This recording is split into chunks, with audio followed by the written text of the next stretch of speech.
The global banking system is honestly a mystery.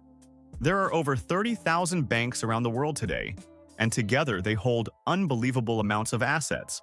Just the top 10 banks alone control roughly $26 trillion.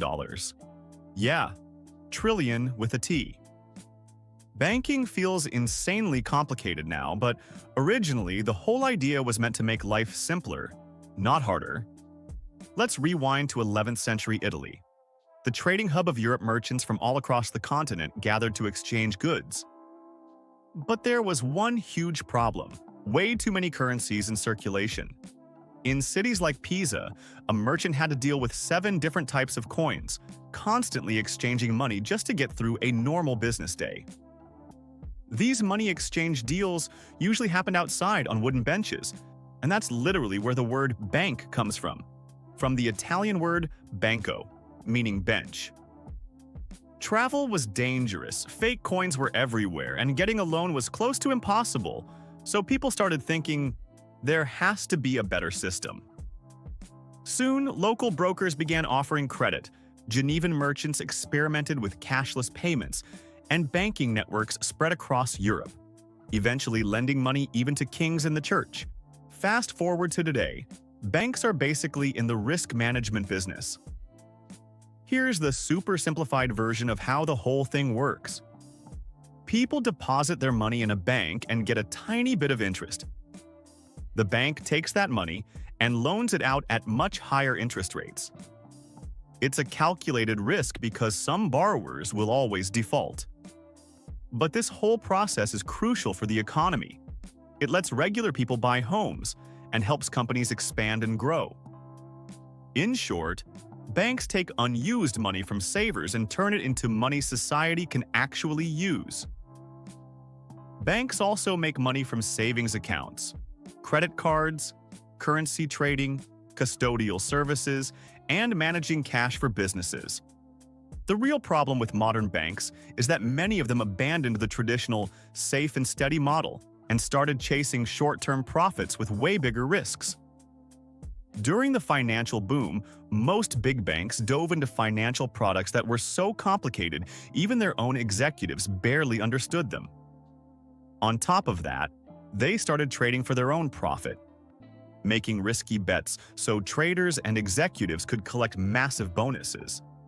This wasn't investing, it was gambling, and it damaged entire economies.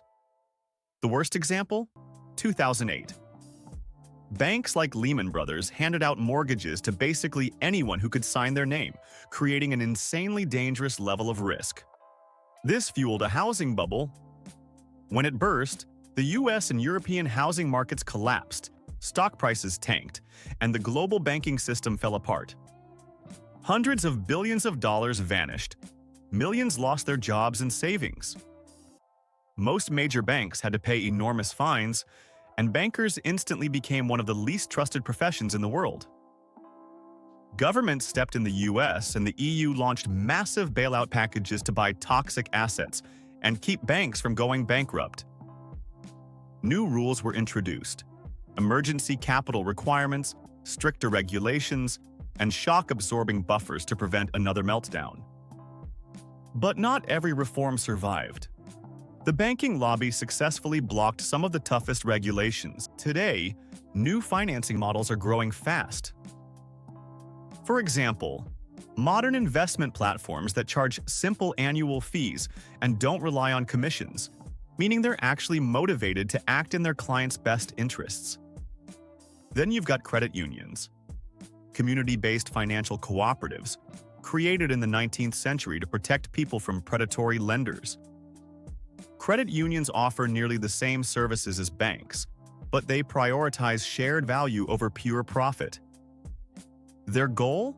Help members start small businesses, expand farms, build homes, and reinvest money directly into local communities. Members control the union and elect the board democratically. Globally, credit unions look very different. Some have a few members, others manage billions of dollars and serve hundreds of thousands of people. Because they take fewer extreme risks, credit unions survived the 2008 crisis much better than traditional banks. And then, crowdfunding exploded. Besides creating awesome indie video games, crowdfunding platforms allowed regular people to get loans from huge groups of small investors, cutting banks out entirely. It also works for businesses. Tons of modern tech startups began on Kickstarter or Indiegogo.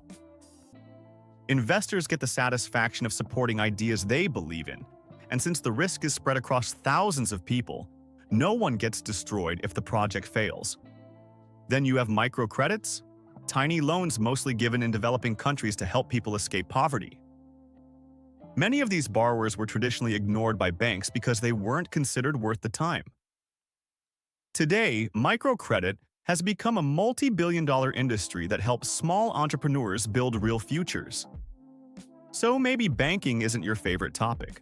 Fair enough. But the core job of banks, providing capital to people and businesses, is essential for society. The real question is, who will do it in the future, and how?